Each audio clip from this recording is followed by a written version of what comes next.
భారతదేశం వేదభూమి, కర్మభూమి, ధర్మభూమి, అన్నిటికంటే ముఖ్యంగా దివ్యభూమి. మరి ఈ దేశంలో ఉన్నటువంటి తీర్థక్షేత్రాలు కానివ్వండి, క్షేత్ర రాజాలు కానివ్వండి, అసంఖ్యాకం.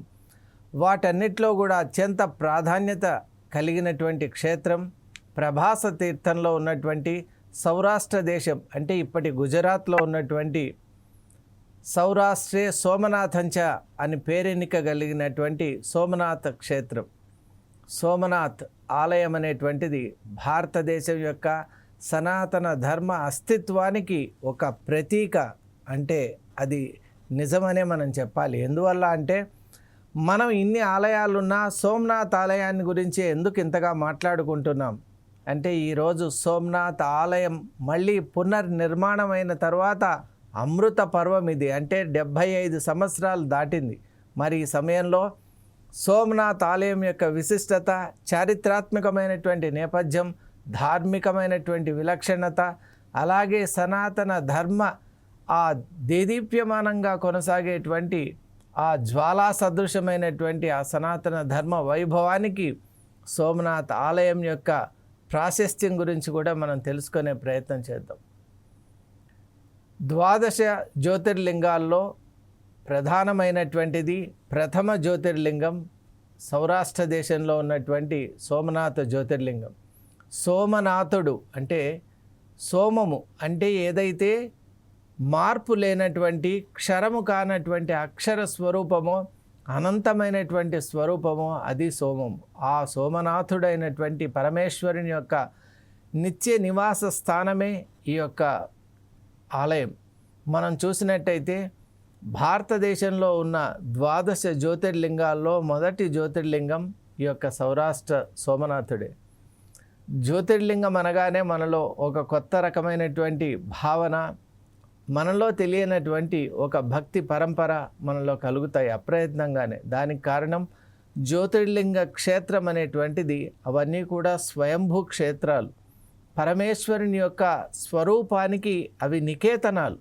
అలాగే పరమేశ్వరుని యొక్క అనుగ్రహానికి, వర అనుగ్రహానికి కూడా కేంద్రాలు ఈ యొక్క జ్యోతిర్లింగ క్షేత్రాలు. కాబట్టి జ్యోతిర్లింగ క్షేత్ర దర్శనం మహాపుణ్యప్రదం అని శాస్త్రాలు చెప్తూ ఉన్నాయి.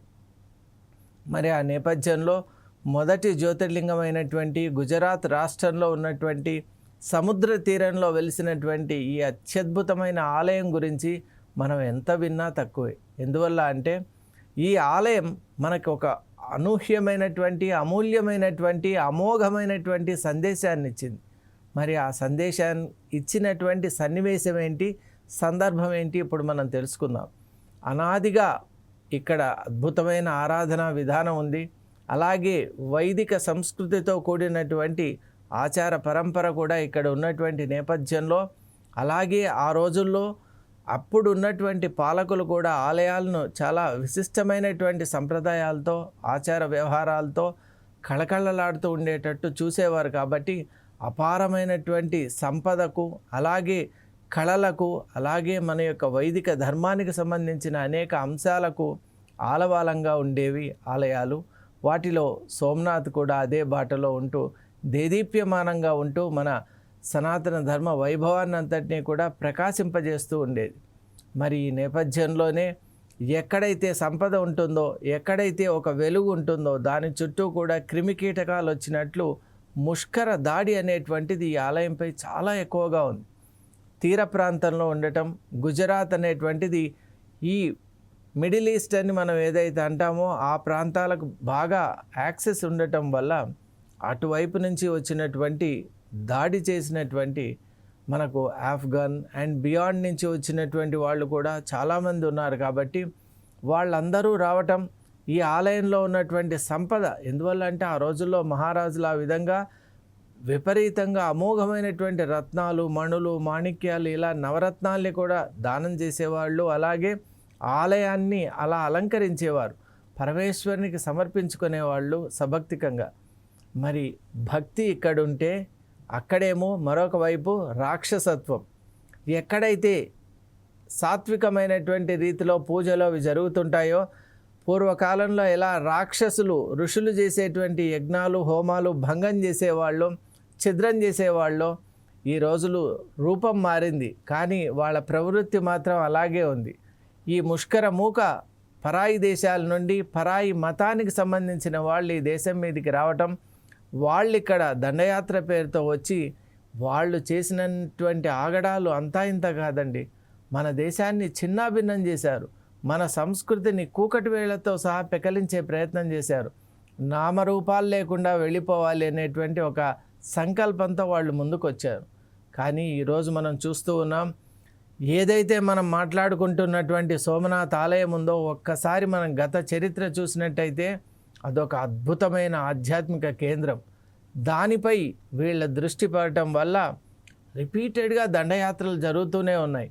కానీ మన దేశంలో ఎలా ఉందంటే భగవంతుని స్థానం, అలాగే మన దేశ రక్షణ తమ కర్తవ్యంగా భావించినటువంటి రాజులు మహారాజులు తమ చివరి రక్తపు బొట్టు ఉండే వరకు కూడా పోరాడారు. కొన్ని సందర్భాల్లో మనం చూసినట్టయితే ఈ రోజుల్లో మనం సోమనాథ్ వెళ్ళిన వాళ్ళు అక్కడ ఒక స్టాచ్యూ కూడా చూస్తారు. అక్కడ ఒక వీరుని యొక్క వారియర్ యొక్క స్టాచ్యూ చూస్తారు. అంటే అక్కడ అతనికి బాగా తెలుసు తన ప్రాణం అపాయంలో ఉంది, ఎదురుగా ఉన్నటువంటి దాడి ముమ్మరంగా ఉంది, తన సైన్యం పరిమితంగా ఉంది, అలాగే శత్రు సైన్యం చాలా బీభత్సం చేస్తూ ఉంది. ఇక సమయం చాలా తక్కువగా ఉన్నటువంటి నేపథ్యంలో వీరోచితంగా పోరాడి అతను తన ప్రాణాలు కూడా ఆలయాన్ని కాపాడుకోవడంలోనే ఆయన నిమగ్నం చేసి అమరుడైనారు. మరి ఇటువంటి వార్తలు విశేషాలు కేవలం ఒక వ్యక్తికి సంబంధించినవి కాదండి.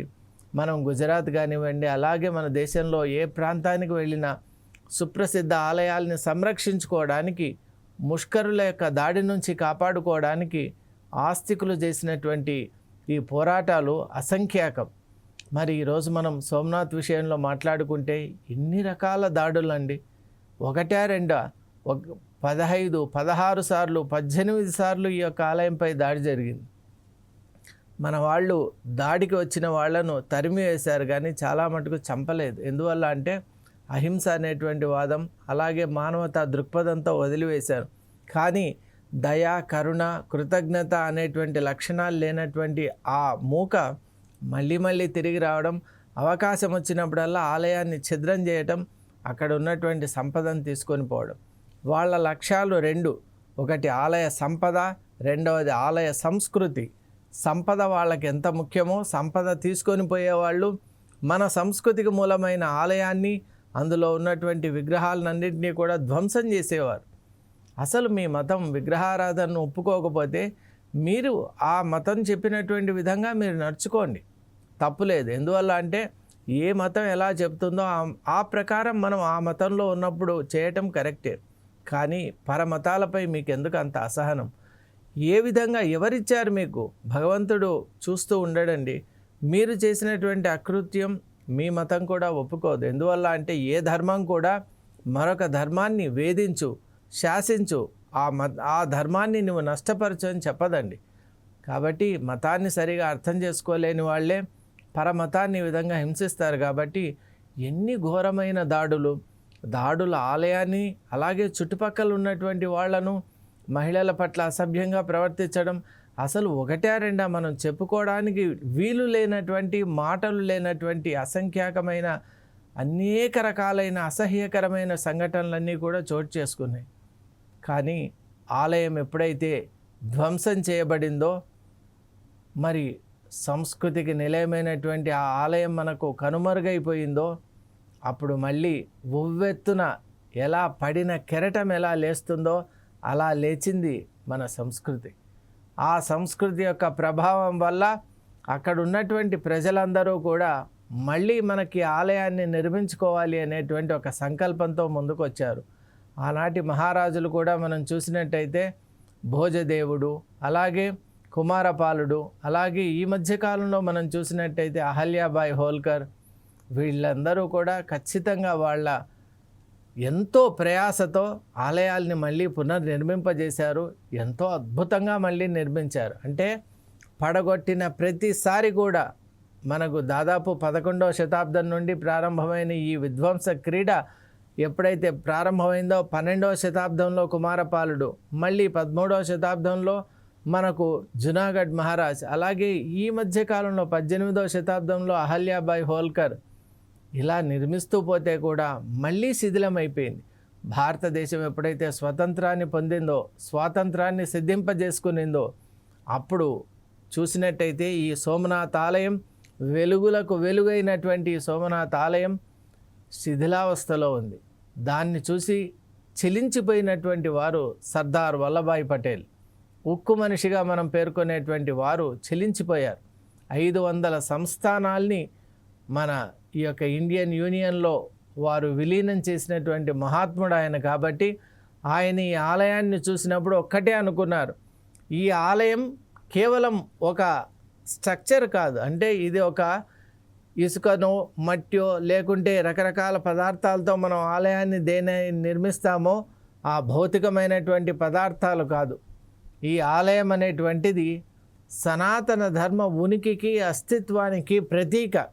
కాబట్టి ఈ ప్రతీక ఎంతవరకు నిలబడి ఉంటుందో ఖచ్చితంగా సనాతన ధర్మం అంతవరకు ఉంటుంది. కాబట్టి ఆలయాన్ని మళ్ళీ అత్యంత వైభవోపేతంగా మనం నిర్మించాలి అని ఒక సంకల్పం చేశారు.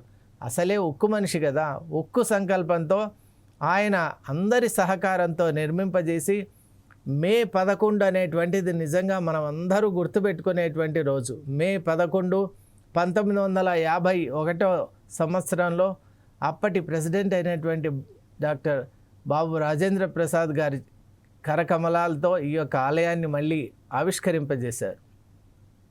అది సంకల్పం అంటే, అది నిజంగా దేశభక్తి అంటే, అది నిజంగా త్యాగ నిరతి అంటే, అది సనాతన ధర్మం పట్ల వారికి ఉన్నటువంటి అనురక్తి అంటే. మరి ఆ రోజు నుండి ప్రారంభం మళ్ళీ పునఃప్రారంభమైంది. ప్రజల్లో, భక్తులలో, అందరిలో సరికొత్త ఆత్మవిశ్వాసం వచ్చింది. మన ధర్మాన్ని ఎవరు కూడా కూల్చే ప్రయత్నం చేసినా ధర్మం అవిచ్ఛిన్నంగా అలాగే కొనసాగుతుంది. కాబట్టి ధర్మో రక్షతి రక్షిత అన్నట్టు మనమందరూ ధర్మాన్ని రక్షించుకుందాం, ఆ ధర్మమే మనల్ని రక్షిస్తుంది అనేటువంటి ఒక దృఢ సంకల్పంతో ఆనాటి నుండి ప్రారంభమైనటువంటి ఆరాధన, పూజ, అలాగే అక్కడ ఉన్నటువంటి అర్చన విధానాలు 75 సంవత్సరాలు కావస్తున్న ఈనాటికి కూడా ఇంకా అంగరంగ వైభవంగా కొనసాగుతూ ఉన్నాయంటే అది మన సనాతన ధర్మం యొక్క వైభవంగా అందరూ గుర్తించాలి. ఈరోజు అమృత మహోత్సవం అనేటువంటిది మనం జరుపుకుంటూ ఉన్నాం. మాన్యులు ప్రధాని మోదీ గారు కూడా ఈ కార్యక్రమంలో విశేషంగా వారి యొక్క అక్కడికి వచ్చి పూజల్లో పాల్గొని, అలాగే వారు ప్రత్యేకంగా ఈ సందర్భాన్ని పురస్కరించుకొని ఒక పోస్టల్ స్టాంపును కూడా విడుదల చేశారు. అలాగే 75 సంవత్సరాలకు గుర్తుగా కమెమరేటివ్గా ఒక 75 రూపాయల కాయిన్ను కూడా విడుదల చేశారు. మరి జాతికి అంకితమైనటువంటి ఈ ఆలయాల యొక్క ప్రాధాన్యత ఏమిటి అంటే మనల్ని అందరినీ కూడా ఏకసూత్రంగా నడిపించేటువంటి శక్తి ఈ ఆలయం. అలాగే సనాతన ధర్మాన్ని, వైభవాన్ని ప్రకాశింపజేసేటువంటి ఒక మహోన్నతమైనటువంటి సౌధం ఈ ఆలయం. కాబట్టి సోమనాథ్ ఆలయం మనకిచ్చే సందేశం ఒక్కటే, ధర్మాన్ని పాటిస్తూ పోతే ఏ శక్తి అయినా, ఏ వ్యక్తి అయినా, ఏ వ్యవస్థ అయినా, అది ఎంత పెద్దదైనా సరే ధర్మానికి అడ్డు గనుక వచ్చినట్టయితే అది ఎంతో కాలం నిలవదు. కాబట్టి మనమంతా సనాతన ధర్మంలో ముందుకు వెళ్దాం. దీనికి వ్యతిరేకంగా ఉన్న శక్తులన్నీ కూడా కాలగర్భంలో కలిసిపోతాయి. కానీ సనాతన ధర్మం మాత్రం ఎప్పటికీ నిలిచి ఉంటుంది, మన సోమనాథ్ ఆలయంలాగా. ఈ సందేశమే ప్రతి ఒక్కరి హృదయలో, మదిలో ఉండాలి అని నేను ఆశిస్తూ ఉన్నాను.